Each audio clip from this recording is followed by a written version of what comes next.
Hey everyone, welcome to the channel.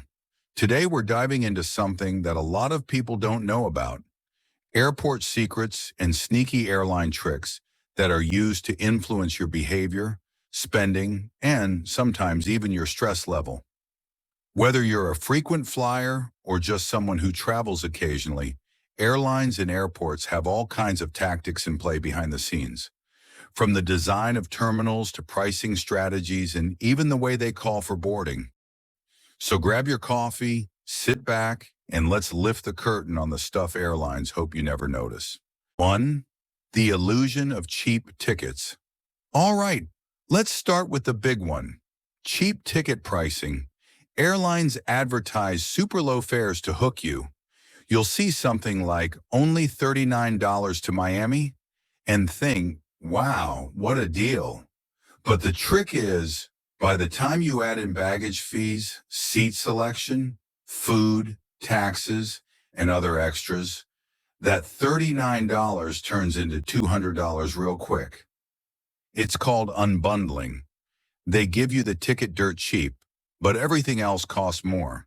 So the total fare ends up being more than a regular airline with better service. Always look at the final price, not just the promo. 2. The baggage fee trap. Next up, baggage fees. You know how airlines charge you extra for checked bags? That's not just for profit. It's also to push you into overstuffing your carry-on, which slows down boarding and leads to gate checking, which they might charge for too.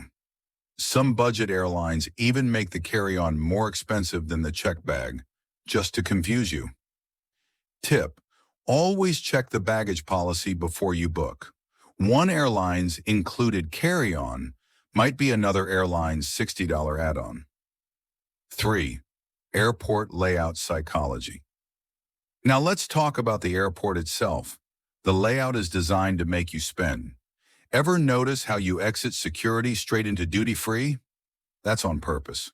The smells, the lights, the layout, all encourage you to make impulse purchases. And sometimes they place restaurants at the far end of the terminal, past all the expensive shops. So by the time you reach them, you're already tired or hungry and more likely to grab snacks and drinks at premium prices. 4. Early boarding calls are psychological. You've probably heard this. Now boarding group 1, group 2, group 3, and everyone gets up, even if they're in group 9. This is no accident. Airlines intentionally trigger a sense of urgency and FOMO, fear of missing out, so people crowd the gate area. It makes it feel like the flight is leaving soon, even if it's not. The truth is, your seat is assigned. The plane's not going anywhere without you. So just relax and board when it's actually your turn. 5. Flight delays and gate changes. Ever notice how they announce a 10-minute delay, then another 10 minutes, then another? It's a tactic called rolling delay announcements. Instead of saying the flight is 2 hours late, they give it to you in small doses. Why? Because you're less likely to get frustrated or demand a refund if it's just a short delay. Also, gate changes. They sometimes don't update the app or monitors fast enough. Tip: double check with a real gate agent, especially if it's a large airport. Airplane food strategy. Have you ever wondered why plane food tastes so bland or weird? It's not just bad cooking.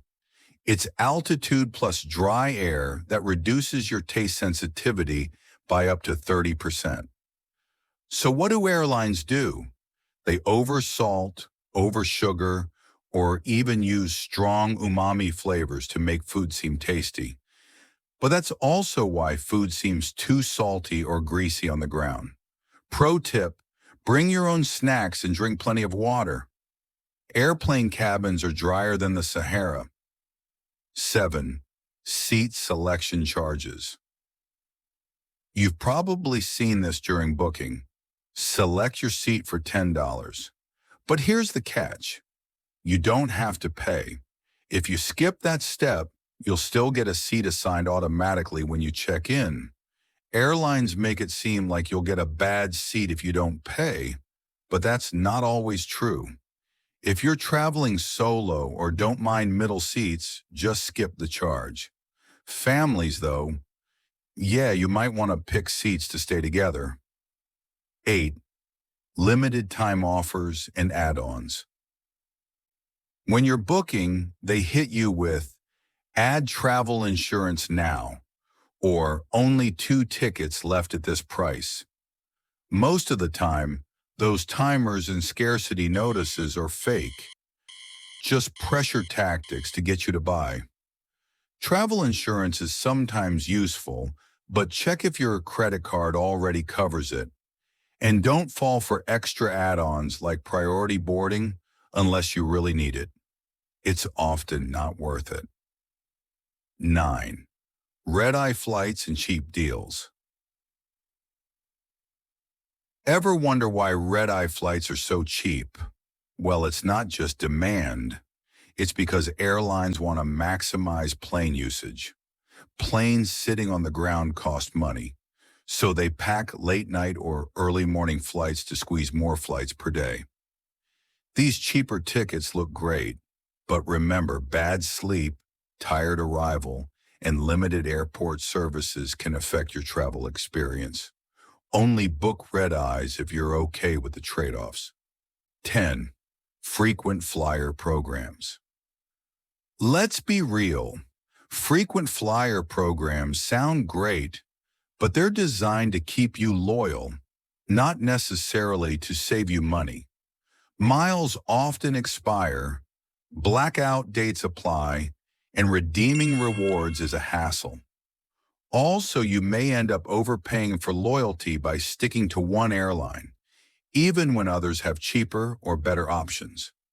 Tip: use tools like Google Flights or Skyscanner, and only chase miles if you're flying a lot already. 11. No Wi-Fi or in-flight entertainment. There's a reason.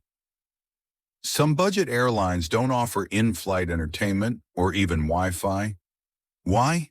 Because they want you to be bored enough to buy snacks, drinks, or even rent a tablet. It's all part of a strategy. Also, when people use their phones less, they tend to sleep more, which means fewer people asking flight attendants for things. Less workload, more efficiency. 12th, final boarding calls aren't always final. Don't panic if you hear final call for boarding. It's often not really the final call. It's a tactic to get stragglers moving faster. Most airlines still wait a few more minutes before closing the doors. Of course, don't push your luck, but don't stress either. Just move with purpose.